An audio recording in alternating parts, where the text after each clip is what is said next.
The snow was getting into my collar. I don't know how long I had been sitting on the concrete steps outside the building, but long enough for the cold to stop being painful and start being almost comfortable, which I had heard somewhere was a bad sign. My coat, a thin charcoal peacoat I'd bought on clearance 2 winters ago, back when Elysius and I were still playing house, was doing absolutely nothing against the January night. I could feel the wet seeping through the back of my jeans, and somewhere behind my knees there was a numbness that should have made me stand up and go inside. It didn't. My phone was still in my hand. The screen had gone dark, but I hadn't locked it. If I pressed the button, it would show me the message again, and I already had every word of it memorized so completely that it might as well have been tattooed to the inside of my skull. Thought you should hear it from me first before the announcement goes up. Marcus and I are engaged. I know things ended roughly between us, Clara, but I genuinely hope you find someone who can give you what you need. You always needed more than I could offer. She had said that. More than I could offer. As if she had ever offered anything. As if 2.5 years of me making myself smaller and quieter and less inconvenient had somehow been a burden on her. As if I was the one who had taken too much. I pressed the button, read it again, put the phone face down on my thigh. The city was quiet at this hour. The apartment building behind me was a converted Victorian in the kind of neighborhood that was halfway between charming and forgotten. The kind of place where the heating was unreliable, and the pipes made sounds at 3 a.m, and the buzzer on the main door hadn't worked in 6 months, so everyone just left it unlocked and hoped for the best. I had moved here in October, after the breakup, after the lease I'd been paying alone for 3 months finally became impossible. I had exactly 2 boxes of books, 1 mattress, a second-hand drafting table, and the private, fierce determination to not let anyone see how badly I was falling apart. I had been doing a reasonable job of that, until tonight. The snow wasn't heavy, just that quiet, persistent kind that seems more like atmosphere than weather. It settled on my forearm without urgency. It gathered in the folds of my sleeves. I watched a flake land on the back of my hand and dissolve, and I thought, that's probably what I've been doing for the last 2 years. Landing somewhere warm and disappearing. I didn't mean to start crying again. I had already cried so much that evening that I genuinely thought I had run out.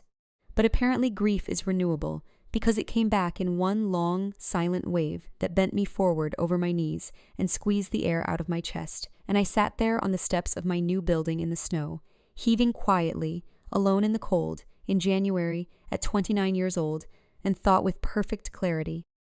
I have no one to call. My mother was in Phoenix. We weren't close.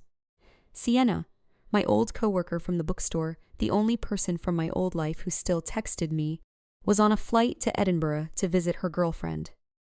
My new coworkers at the shop were friendly, but not that kind of friendly yet.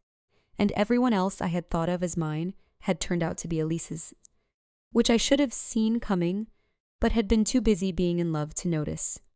So I sat in the snow with no coat thick enough and no one to call, and I let myself be exactly as pathetic as I actually was.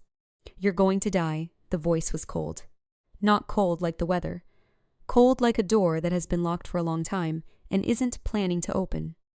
I lifted my head and found a woman standing 3 feet away on the front path, a takeout bag in one hand and her keys in the other, staring at me with an expression so flat and unimpressed it almost made me forget I was crying.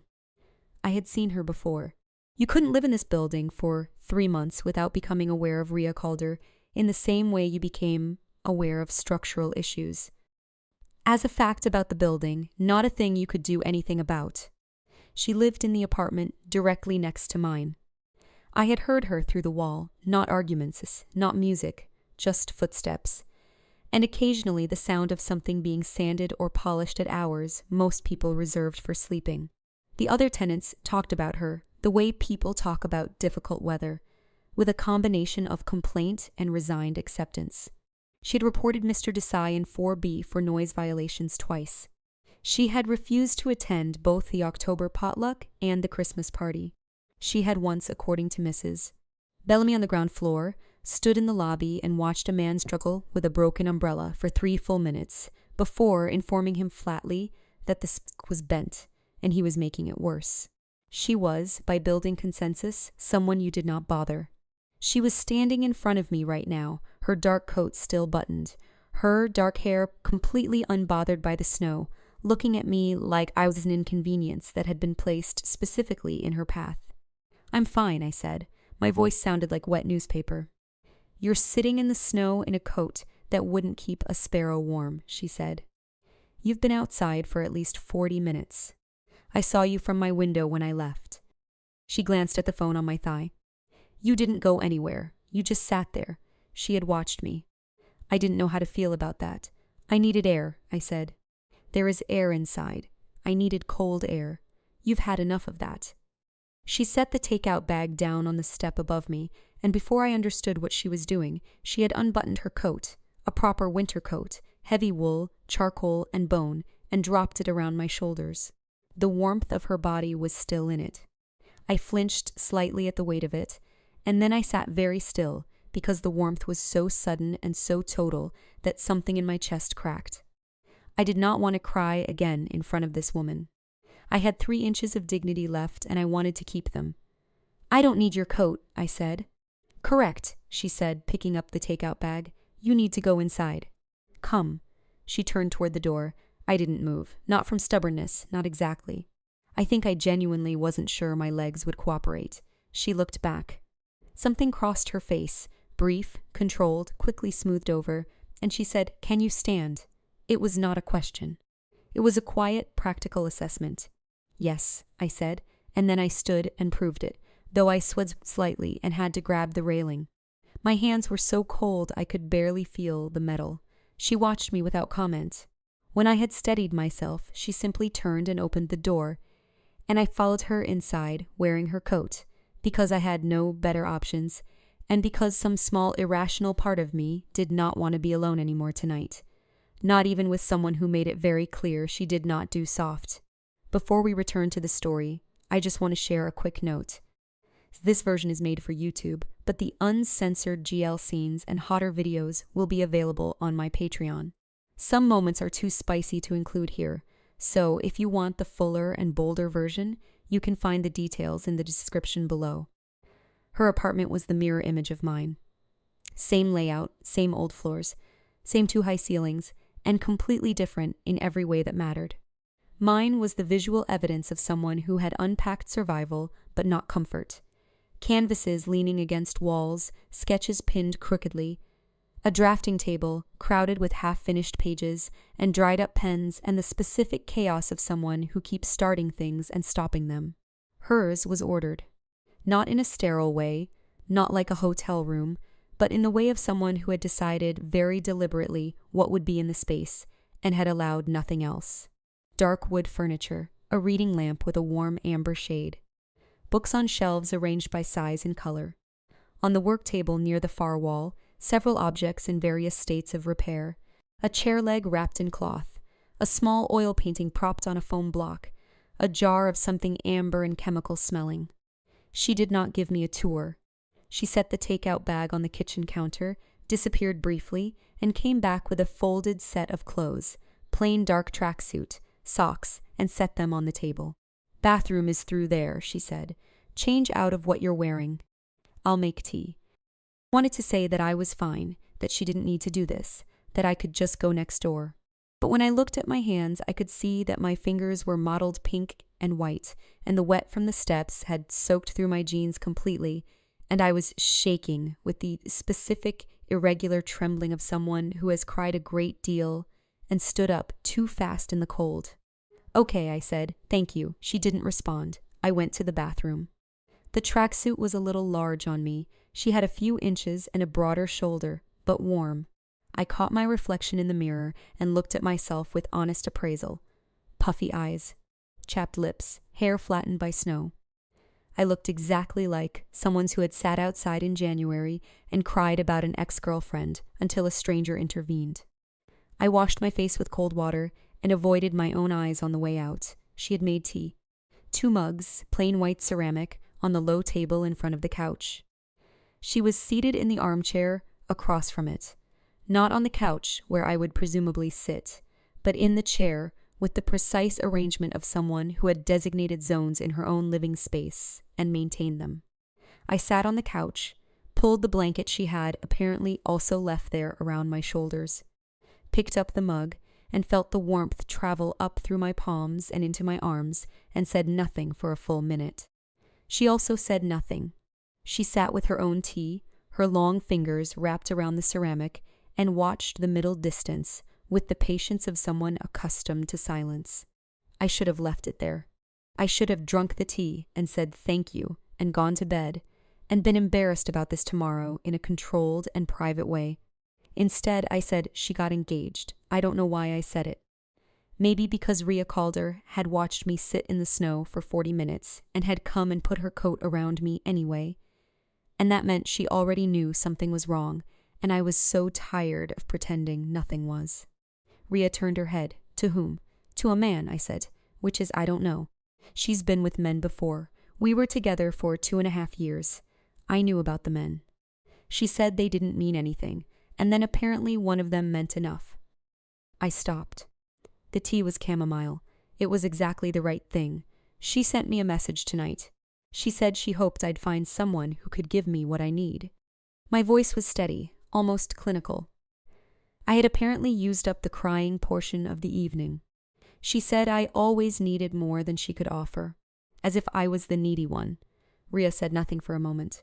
Then, how long have you been separated? 3 months, since October. That's when I moved here, and she is engaged now. In January, 3 months, I said. So. I didn't finish the sentence. I didn't need to. The math was obvious, and the math was cruel. Rhea looked at me. Her eyes were dark gray, not brown, not blue, exactly that ambiguous deep color that changes with the light, and she looked at me with a steadiness that was neither pity nor dismissal. It was more like the look of someone taking an accurate inventory. She wants you to feel like this, she said finally. She sent that message so that you would. I blinked. You don't know that. She could have said nothing. She chose to send it. She picked up her tea. People who want to be kind say nothing. People who want to be seen say they hope you're well. I stared at her. I paused. That's probably the most direct thing anyone has said to me about this. You don't need me to be comforting. You need to stop freezing yourself. You are, though, I said, comforting, in a completely terrifying way. Something happened at the corner of her mouth, not quite a smile. The suggestion of one, very briefly, like a draft under a door. Drink the tea, she said. I drank the tea. We sat in silence for a while, and the silence was, somehow, the least alone I had felt in months. I fell asleep on her couch. I don't even remember the moment it happened.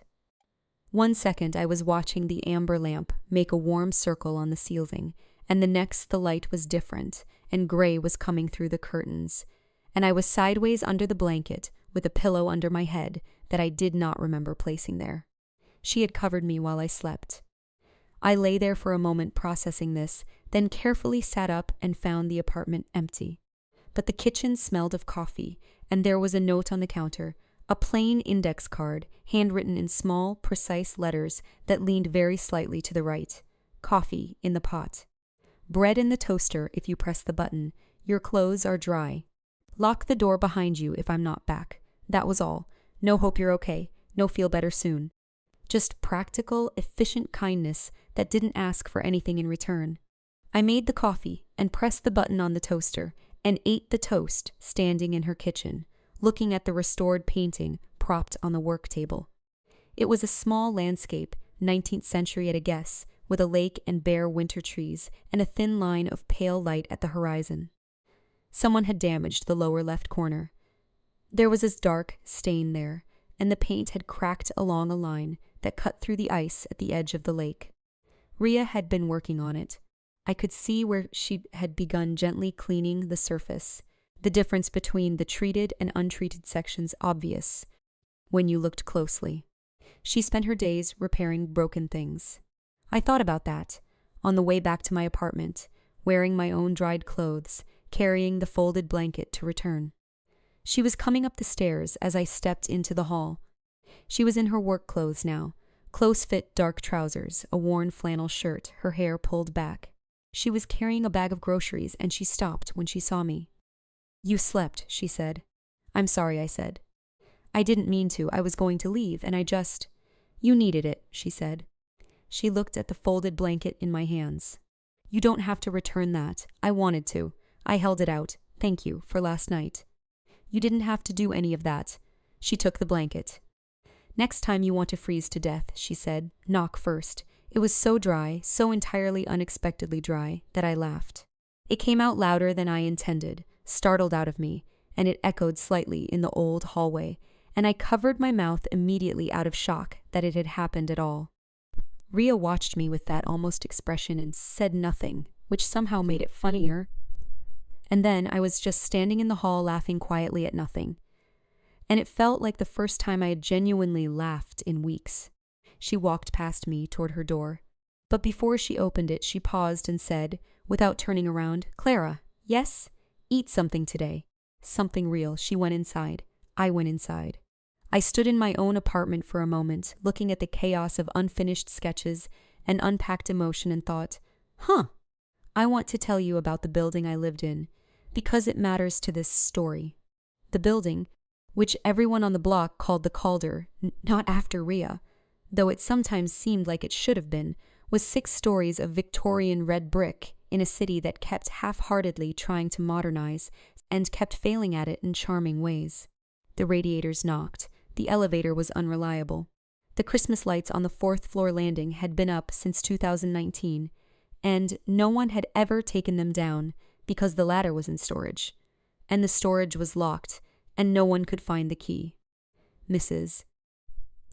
Bellamy on the ground floor knew everyone's business without seeming to surveil anyone, had lived here for 23 years, left cookies outside her door every Friday, and had once caught the building super in a lie the boiler repair and delivered the correction with such polite devastations that the man had apologized twice and refunded a month's rent. There was a young couple on the 2nd floor, a rotating cast of students on the 3rd, and the 4th floor was me and Rhea, and a quiet man called Doctor.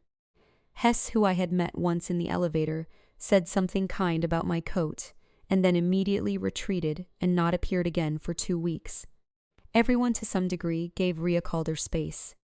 Not space the way you give a person space because you respect them, space the way you give something powerful and unpredictable space, like a current in a river. She was not, to be clear, unkind. I want to be accurate about this. She never raised her voice. She never said anything personally cruel. She was simply impenetrable. She did not participate. She refused every invitation, not with excuses, but with silence, which people found more insulting. She walked through the building like she was moving through air that belonged to her, without apology, without warmth, without the social performance most people do constantly without ever noticing. She did not say good morning on autopilot. She did not hold the elevator for someone running. She did not make small talk with the delivery man. But I started noticing things. I noticed that the ice on the front steps, genuinely dangerous, a slip-and-sue situation, was always treated with salt before I left in the morning, even on the coldest days when leaving the apartment felt like an act of aggression. No one talked about who was doing it. I watched one morning from my window and saw Rias come out at 6:45 in the gray dark with a bag of ice melt and distribute it across the steps with the efficiency of someone who had been doing this regularly and would continue without expectation of acknowledgement. I noticed that Mrs. Bellamy's door, which had been slightly off its hinges for as long as I had lived there, was suddenly, one afternoon, fixed. It opened cleanly, the scraping sound was gone. When I mentioned it to Mrs. Bellamy, she said, with her particular brand of amusement, "Our Miss Calder left a note saying the hinge was creating a fire safety issue. I woke up the next morning and it was done." She paused over her tea. "She put a new lock on it too, which I did not ask for. But it's a better lock, so I'm keeping it." A pause. "She is a peculiar creature." Another pause, this one deliberate. The best ones usually are. I noticed the stray cat. It was a large, gray tabby that lived around the building's service entrance, one of those outdoor cats that had clearly been fending for itself long enough to develop opinions about people. It hissed at the students. It ignored the couple on the 2nd floor. It had once bitten the building super, which frankly I respected. But when I came home one bitter February evening and found it sitting on the step with a kind of territorial composure, I also found a small ceramic dish just inside the service entrance, full of good quality wet food. I did not see Ria put it there. I did not need to. These were the things I was thinking about when I ran into her in the elevator on a Thursday afternoon. We both entered from the lobby. Her first, me a few seconds behind, and she did not hold the door, but she did not pretend I hadn't made it in either. She pressed 4. I pressed 4. We looked at the same number, and she did not comment on this. The elevator was very small and very slow. It made a sound on the second floor, like it was reconsidering everything. We stood in silence. "How are the illustrations going?" she said. I stared at the door. "You know I do illustrations. You have a drafting table," she said. "I can hear you working sometimes, or I could before October." I felt something catch in my throat. "I've been blocked," I said. "Since the breakup, I used to illustrate for a children's publisher. I'm still doing it technically, but everything I make right now is wrong. The colors are wrong. The lines feel dishonest." I paused.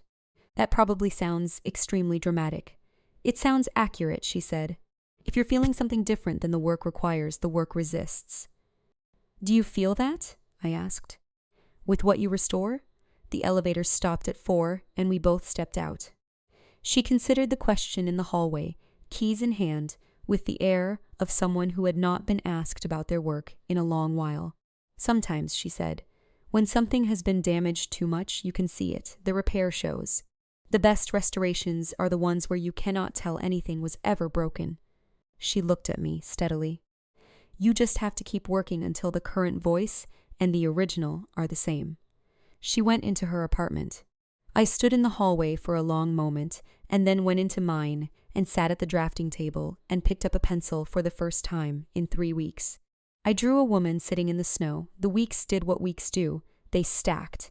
I started going to Ria's apartment the way you start doing things that seem accidental and then turn out to have been quietly deliberate all along. It began with a cup of sugar, honestly. I was making something, and I had none, and I knocked on her door because she was right there, and I was halfway through the recipe. She gave me the sugar with an expression that said this was not a precedent she was endorsing. A week later, she knocked on my door with a book, a monograph on botanical illustration, 19th century, beautifully printed. She held it out without preamble. "I found this at the studio," she said. "I thought you might want it." "Thank you," I said. I was in paint-stained overalls and holding a mug and had clearly been crying lightly but productively at some point in the last hour and was not trying to hide it. She looked at me with that accurate inventory look and said, "Have you eaten dinner?" I was going to. "There's extra pasta." She had apparently already decided this was a statement rather than a question because she had already turned back toward her apartment. I followed her. These dinners became a thing. Not every night. She was not someone who did things every night. There was a regularity to her that was not quite routine, but was something like rhythm, and I was learning to recognize it. But often enough that by late February, I found myself cooking with one ear toward the hallway, listening for her knock. She introduced me to her studio on a Saturday when she mentioned, in the elevator, that she was going in to work on the painting, and I asked, on impulse, if I could come. She looked at me for a long moment. "It's not interesting," she said. "I would find it interesting." A pause. "Fine." Her studio was on the ground floor of a converted warehouse a few blocks from the building, a place she rented by the month, high windows, north-facing light, the perpetual smell of linseed oil and acetone and old wood. It was wonderful. It was like walking into the interior of her mind, ordered and purposeful and full of beautiful damaged things in various states of recovery. A Victorian cabinet with its veneers meticulously stripped back. A set of chairs with their joints reglued and clamped. The painting from her apartment had been moved here. Now nearly finished, the damaged corner barely visible if you didn't know where to look. I sat at a clear section of the work table while she worked, and I sketched. I was working on new illustrations. Something was coming back, slowly, a particular quality of line I had lost in October, and she was working on a small jewelry box, with inlaid panels that had been shattered and painstakingly reassembled. We were quiet for 2 hours. It was one of the most companionable things I had experienced in years. At some point she said, without looking up, "What are you working on?" "A series," I said. "For a new project." "About a garden that grows under the snow without anyone knowing." She was quiet. "The protagonist is a child who finds it by accident," I said. "But the garden has a caretaker. A woman who tends it in secret." I paused. "I don't know what she looks like yet." Rhea said nothing. But her hands slowed on the jewelry box for a moment, then resumed. I kept drawing her, though I never said so. The freeze came properly in mid-February, one of those weeks when the city stops being picturesque and just becomes genuinely hostile. The cold of physical pressure, the snow grimy and institutional along the gutters. I got sick. Nothing dramatic, a chest cold, sore throat, the kind of illness that isn't bad enough to warrant actual rest, and so you try to push through it and make it 3 times worse. I worked my Tuesday shift at the bookstore and came home feeling scraped hollow and went to bed, still in my coat. I woke up at some point to the sound of a knock. I got the door. It was Rhea, in a sweater and dark jeans, holding a container of something that smelled of ginger and garlic. She looked at me, at my obvious pallor, my hollow eyes, my still-on coat, and said, with magnificent restraint, "You're an idiot." "I know," I said. "Go back to bed." I went back to bed. She made the soup. She brought it through in the bowl I pointed to when she asked, with a kind of efficient tenderness that did not pause to narrate itself. She sat in the chair by my bed while I ate it, not talking much, just present, occasionally checking with her eyes if the tea needed warming, doing the small practical things that meant, "You are not alone in this." At some point I said, "You don't have to stay." "I know," she said. "I mean it." "I know that too." She turned a page of the book she had brought with her. "You're feverish. You shouldn't be alone when you're feverish." "How do you know I'm feverish?" She reached over and pressed the back of her hand briefly to my forehead. The touch was quick, professional, a measurement. My skin went warm in a way that was probably not entirely fever-related. "You're warm," she said like a report. She stayed until I slept. She left the soup on my counter and a note on the same index cardstock she always used. "Drink all of it. I'll hear you knock through the wall if you need something." I pressed the note between the pages of the botanical illustration book. Here is the thing about Elise Monroe that I need you to understand before she reappears in this story. She was very, very good at being lovable. Not to everyone, not consistently. In private, she had a habit of turning small criticisms into large dissections, of making you feel that the thing you just said was slightly stupid, of making you feel that your needs were a quantity she was being asked to carry unfairly. But she was charming in public, generous with compliments when others were watching. And she had a talent for making you feel, after a difficult evening, that the difficulty had somehow been yours. I spent 2.5 years in a gentle fog of believing that I was the problem. That I was too emotional, too slow to move on from things, too attached to my work, too particular about details that didn't matter. That the reason I always felt subtly sad was a deficiency in me, not a response to being with someone who treated my feelings as weather, inconvenient and impermanent.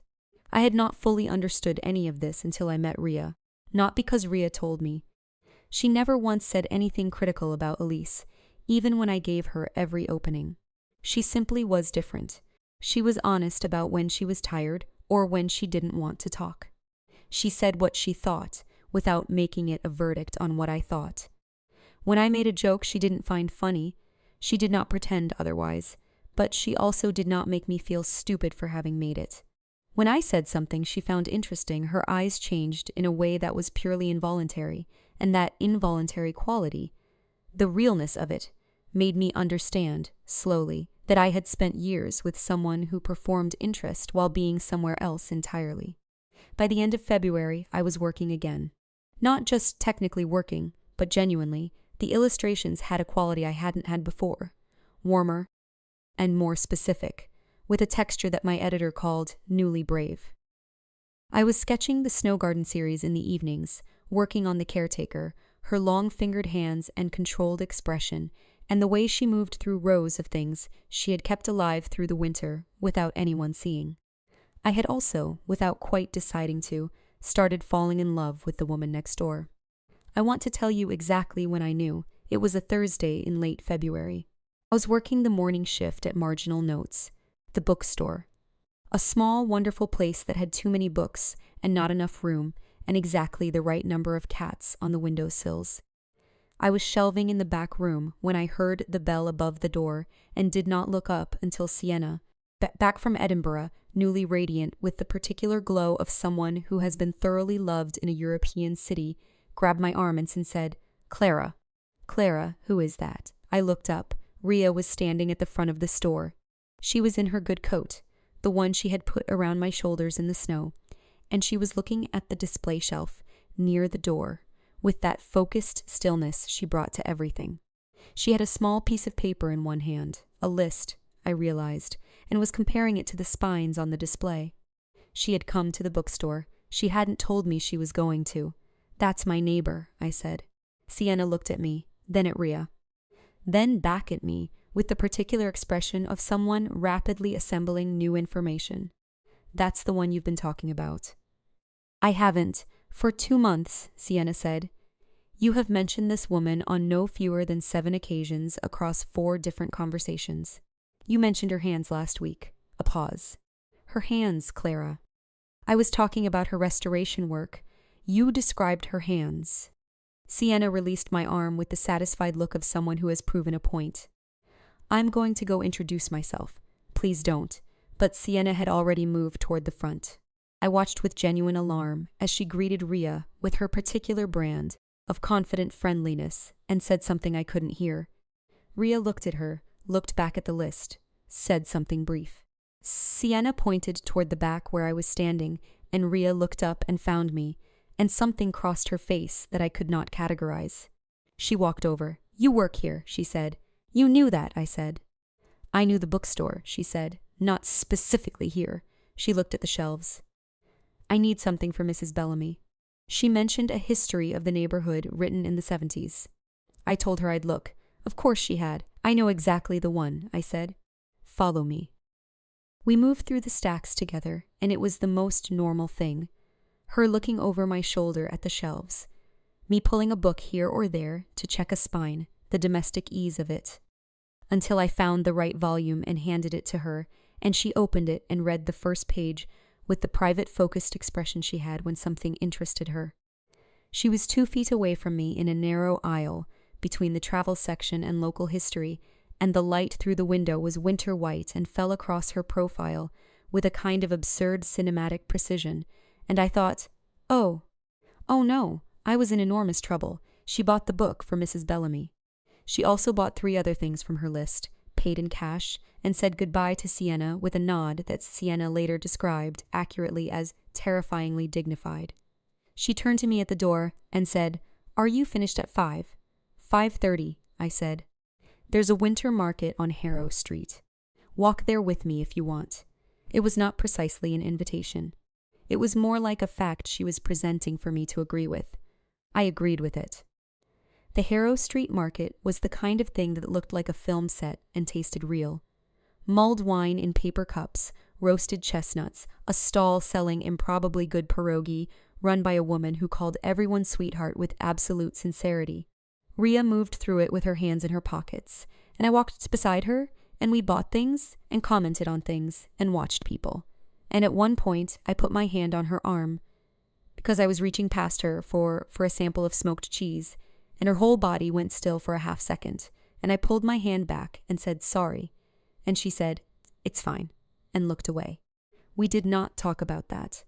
On the walk home, the city was blue and cold and strung with lights still left up from Christmas, and she asked about the Snow Garden series, and I told her about the caretaker and the child, and what the garden was supposed to mean.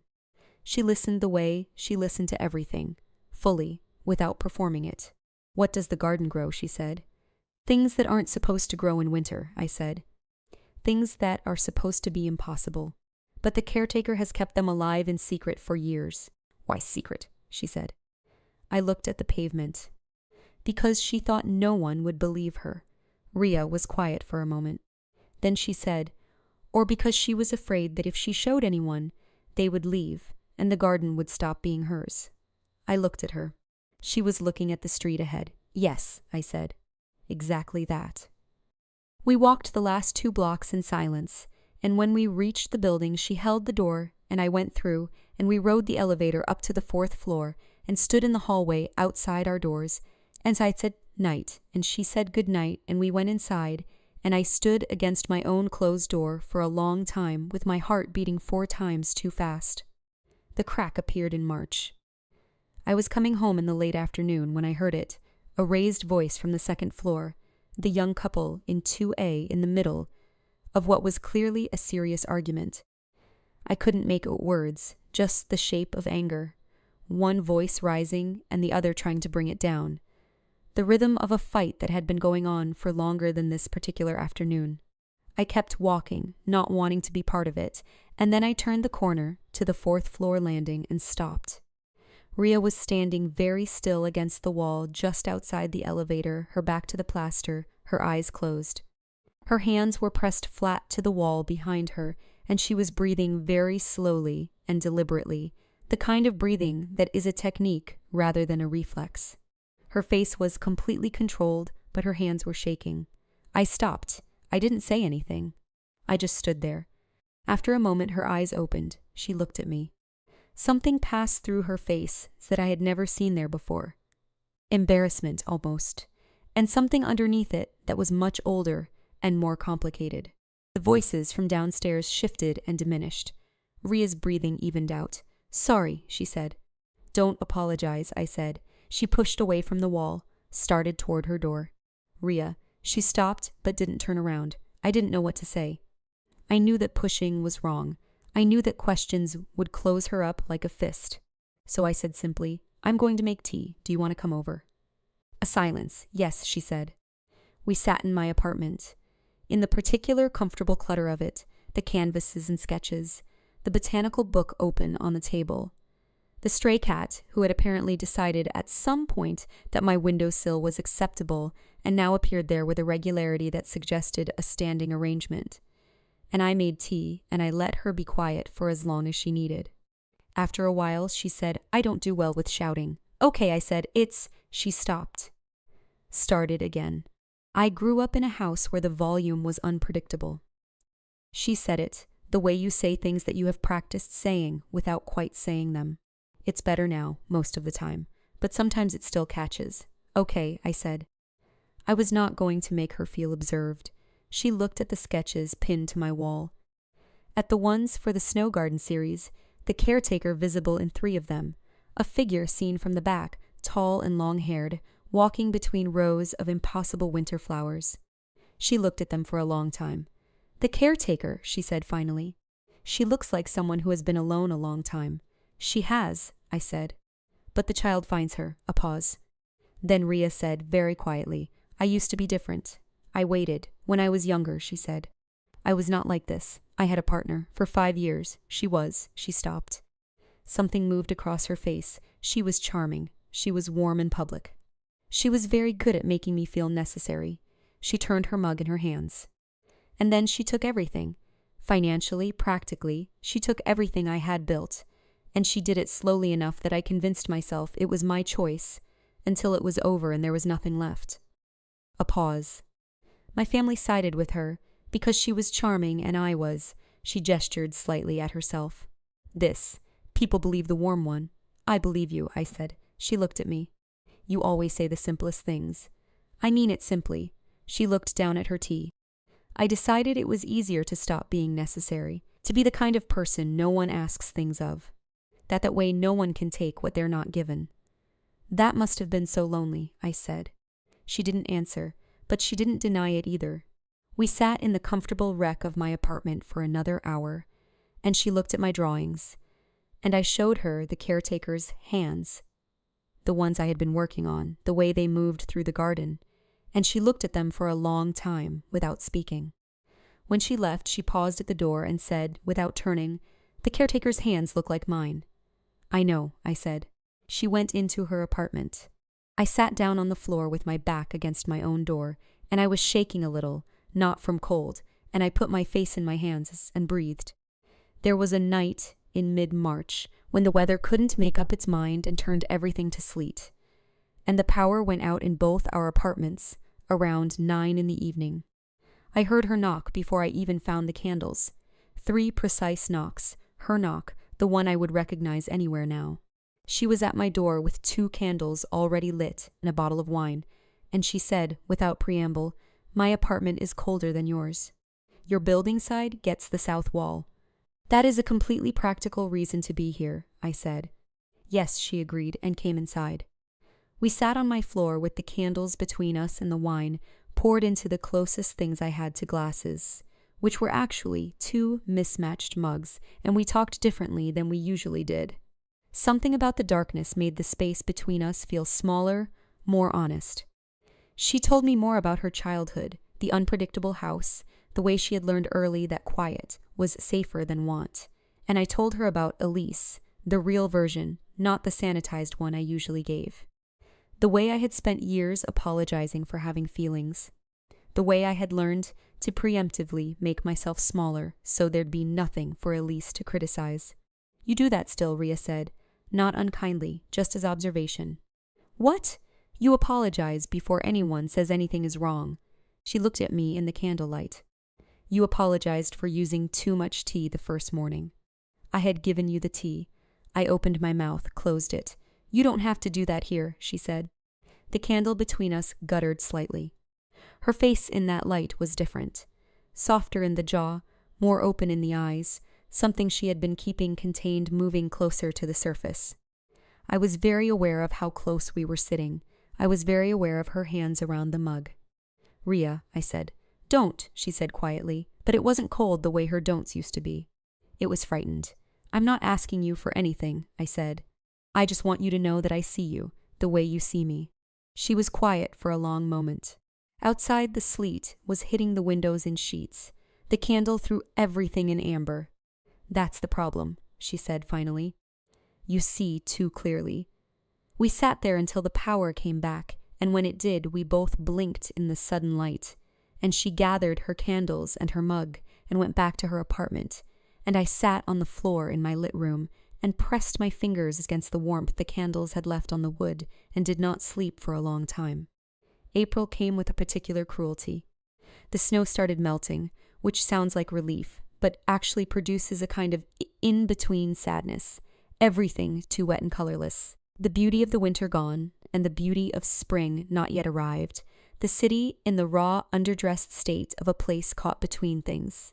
And into this between place, on a Tuesday afternoon when I was at the bookstore, came Elise. I saw her before she saw me.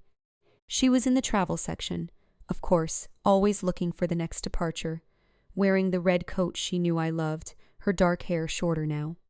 She looked exactly the same as she had, which was the cruelest thing she could have done. She turned and saw me. "Clara." Her voice was warm with the practiced warmth of someone who had decided before entering to be warm. "You look really well." "Thank you," I said. My voice was steady. I was proud of it. "I've been thinking about you," she said, moving toward me with the confident ease of someone who has never considered they wouldn't be welcome. I felt terrible about the message. I should have called. "The engagement." She paused, looked at me with something calculated in her eyes. "It happened very fast. I think I got swept up. And then I thought about you and I." She reached out and touched my hand lightly. "I miss you, Clara. I miss what we had. The old version of me would have felt the pull of this. The old version of me would have taken the hand and the warmth and the suggestion of regret as an offering, as proof that I had mattered enough to be missed. The old version of me would have thought, maybe this time." I looked at her hand on mine. "What happened to Marcus?" I asked. She blinked. Something shifted behind her eyes. "We're still, it's complicated. Is he still your fiancé?" A pause. "We're talking through some things. Elise." I pulled my hand back. "You got engaged 3 months after we ended. You sent me a message at 11 at night to make sure I knew. And now you're here because..." I looked at her. "Why are you here?" "I told you. I miss you. You miss knowing I'll take you back." I said it very quietly, not with anger, just with precision. "You miss having someone you can return to. That's not the same thing. Her expression changed. The warmth became something cooler and more honest. You've changed, she said. I hope so, I said. Whoever you've met, she said, with a particular edge she reserved for when she had lost control of a conversation, or whatever you've convinced yourself you're feeling. Please go, I said. She went. She straightened her coat, and she walked out of the bookstore, and I watched the door close behind her. And then I sat down very slowly in the chair near the register because my legs were shaking slightly. Sienna appeared from behind a shelf with a cup of tea from the back. I've been holding this for 4 minutes, she said, preparing for any outcome. She's gone, I said. I know, I watched. She handed me the tea. Are you okay? Yes, I said. And I was surprised to realize I meant it entirely. What I didn't know was that Rhea had come by the bookstore at the end of my shift and had seen Elise through the window before coming in, had stood outside and recognized something about the scene, and had waited. She had watched me pull my hand back. She had watched Elise leave. She was at the counter when I came out, and I nearly walked into her, and she looked at me with a kind of controlled intensity I didn't immediately understand. She was here, she said. Yes, I studied her face. How long were you outside? Long enough. A pause. Are you... I'm okay, I said. I told her to leave. A beat. I meant it. Something in Rhea's expression shifted. Something released, very slightly, like a watch spring unwinding one careful click. Good, she said. Were you worried? I said, and I was smiling. I couldn't help it. I came to walk you home, she said, which was not an answer and was a better one. We walked home. It was a gray April evening, the beginning of the real thaw. Everything damp, and the air carrying for the first time the distant suggestion of things returning. She walked beside me, and our arms were close enough to brush, and I did not move away, and neither did she. On the front step, she paused. The stray cat was waiting with its usual scheduled composure, and she bent and fed it something from her pocket, with the unsentimental competence she brought to all caring, looking sideways as though to deny she was doing it. I watched her. The soft decline of her neck, the precision of her hands, the way she straightened and saw me watching, and for a moment did become the closed-off version of herself. Rhea, I said. What? Thank you, I said, for everything. Since January, I paused. You didn't have to be kind to me, and you were anyway, and it's meant everything. She looked at me for a long moment. I wasn't kind, she said. I was practical. You were kind, I said. You were kind, and you just called it practical because it was easier. The air between us had changed. Genuinely, the way the temperature shifts when a front moves through. And she was looking at me with the full weight of those gray eyes, and I was standing close enough to see the line of her jaw and the careful control of her expression and the thing underneath the control that she was working hard to keep contained. Clara, she began. Don't, I said, not harshly. Don't pull back. I can see you starting to. Her jaw tightened. I don't want to be your... She stopped. You have just gotten out of something painful. I am not. I know what I feel, I said. I'm not confused about her anymore. I'm not using you to heal from her. That's not what this is. I stepped closer. You know that. You can see it. I know, she said. I know that. And then, for the first time, the control in her face cracked entirely, and what came through was something raw and entirely unguarded. That's the problem. You are the clearest thing I have seen in years, and She stopped, exhaled. I am afraid of wanting you too much. The words fell into the April air between us. I reached up and put my hand against her jaw, very gently. She went very still. Then want me, I said. I'm not going anywhere. She kissed me, or I kissed her. I genuinely cannot tell you which direction it went, only that it happened, that the last half-inch between us closed, and her hands were at my waist and mine were in her hair, and it was not tentative, it was not questioning, it was the kiss of two people who have been doing everything except this for 3 months, and have finally run out of reasons not to. She kissed me the way she did everything, with complete attention, with nothing held back, with the particular intensity of someone who has been careful for a long time, and is for this moment not being careful at all. And I kissed her back, and it tasted like everything I had wanted, since the night she wrapped her coat around my shoulders in the snow. When we came apart, we were both breathing harder then was perhaps dignified. Her forehead came down to rest against mine. My hands were shaking very slightly. Her hands at my waist were warm, an anchor. "Oh," I said. "Yes," she said. We stood there on the front steps with the cat watching us with magnificent indifference, and I began to laugh. Softly, this time, not the startled laugh from the hallway months ago, but something warmer and deeper. And after a moment she made a sound that was the closest I had heard her come to it, low and quiet and completely real. Then she pulled back. I felt it before she did it, the slight tension in her shoulders, the preparing. "Wait," I said. "Clara, I know you're scared," I said. "I know this is terrifying for you." "I'm not asking you to not be scared." I looked at her. "I'm just asking you not to decide for me." A long silence.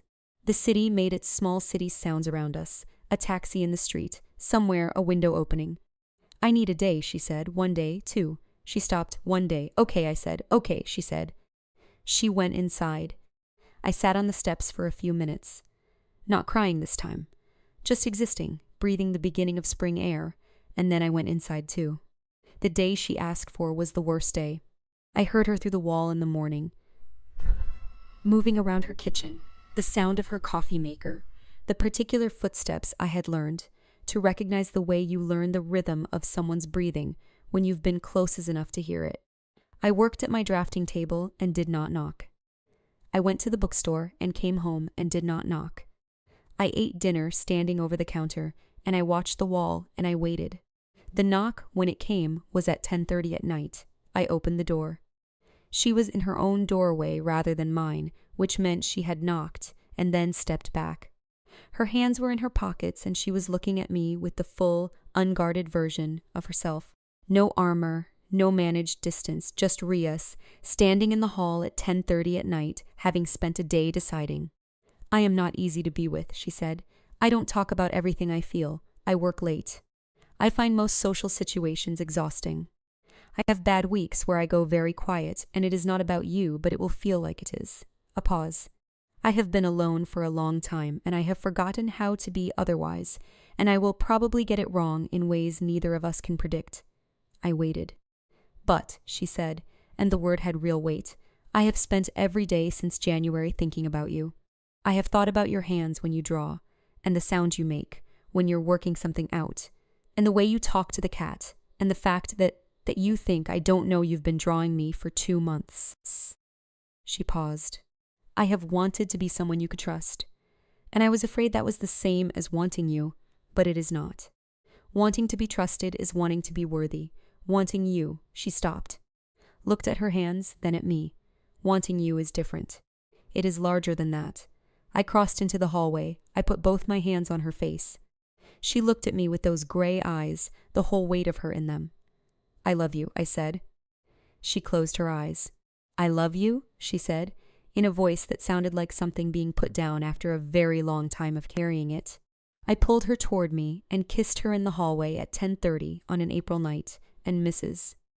Bellamy's door, which was on the same floor, opened about 6 inches and then closed again immediately, which we found out later she described to the second-floor couple as the most satisfying thing I have witnessed this decade.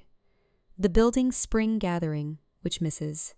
Bellamy insisted on hosting as a spring equinox potluck on the grounds that seasonal fidelity mattered and January's leftovers of Christmas cheer were officially expired, happened on a Saturday evening in the lobby, transformed with a dedicated competence that spoke entirely to Mrs.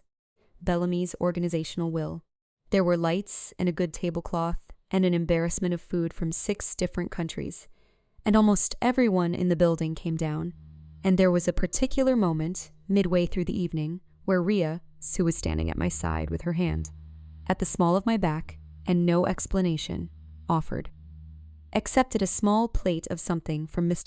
Desai in 4B, the man she had noise complained twice, and said, very briefly but completely sincerely, that it looked good. Mr. Desai stared at her, then at me, then back at Ria.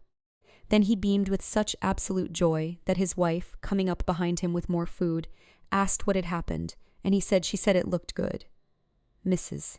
Bellamy caught my eye from across the lobby and raised her glass of wine very slightly, and I raised my water glass back, and she smiled with the deep satisfaction of someone who had seen this coming since October. Elise did not come back after the bookstore. I heard later from a mutual acquaintance that the engagement had quietly ended and she had taken a job in another city, which I felt about with exactly the neutrality of someone who has moved on so completely that the old wound is a scar now, nothing that still bleeds. I want to tell you how it feels now. It is late May. The snow has been gone for weeks, and the city is doing what it does at this time of year, exhaling reluctantly into something warm and tentative. The windows are open and the air comes through, and the stray cat, whose name we have quietly agreed is Calculus, for reasons that felt right to both of us at 2 a.m. and which we have never questioned since, is asleep on the windowsill in a patch of sun, with the complete surrender of a creature who has found the best possible spot and intends to stay there. My illustrations are good again. They are better than they were before Elise, which I attribute to 2 months of being with someone who looks at my work, the way Ria looks at things, with total attention, without flattery, with the honest and particular response of someone who sees you rather than the image you've constructed. My editor called the Snow Garden series exceptional and said the caretaker figure was the most compelling visual character I had ever created. I thanked her and hung up and turned to Ria, who was at the table with coffee and the Sunday newspaper, and said she called the caretaker exceptional. Ria looked up. "She is," she said, and went back to the paper. I sat down across from her with my own coffee and looked at the table. Her coffee, my coffee, the newspaper, my sketchbook open beside it, a piece of the jewelry box she had brought home because she wasn't finished with it yet. Calculus's food dish, the botanical illustration book with 3 of my bookmarks still in it. The ordinary, gorgeous archaeology of 2 people becoming a home. "You were going to sand that section today," as I said, looking at the jewelry box. "Later," she said. She folded the newspaper. "I was thinking we could walk to Harrow Street first. The market doesn't start until noon." "I know." She looked at me over the top of her coffee. "I thought we could get there before the crowds." She was not a crowds person. This was one of dozens of things I had learned. She was not a crowds person. She preferred reading to television. She had an inexplicable emotional investment in certain historical furniture periods. She made better pastry than she would ever admit. She slept on the right side of the bed. She woke early and did not make noise about it. She had a way of touching the side of my face when she was thinking about something else entirely, as though her hands had decided independently. "We could," I said. I was still smiling, I could feel it. "Or we could stay here." She looked at me. The expression she wore now, not oft in public, but here in the morning light of what was half her apartment and half mine and increasingly just ours, was the one I would paint if I could. Not the controlled version, not the managed distance, but the open one. The one that had been under everything all along, kept alive in secret, tended carefully in the dark, like flowers growing under the snow. "We could," she said. "Yes, outside the city was warming up." The light on the buildings was yellow and early. Somewhere on the street below a door opened and children were running and laughing, the loud, guileless laughter of people who have never had to be careful with their joy. I listened to them from the open window. I thought about the front steps, January, the cold concrete and the thin coat, and the phone in my hand and the snow getting into my hair. I thought about what I had believed that night, that I was the kind of person people leave, that my needs were a burden I should apologize for, that love was something I had to make myself small enough to deserve. I thought about a woman coming down the path with a takeout bag, her expression flat and unimpressed, wrapping her coat around someone she did not know because she could not walk past suffering and pretend otherwise. The cold woman next door who supposedly hated everyone, who fed the stray cat in secret and fixed the old woman's door without credit and put salt on the icy steps before dawn and kept beautiful damaged things alive in her studio with her long, careful hands. Who had told me once, looking at a painting she had nearly finished, the best restorations are the ones where you cannot tell anything was ever broken. Ria's hand found mine across the table. I looked at her.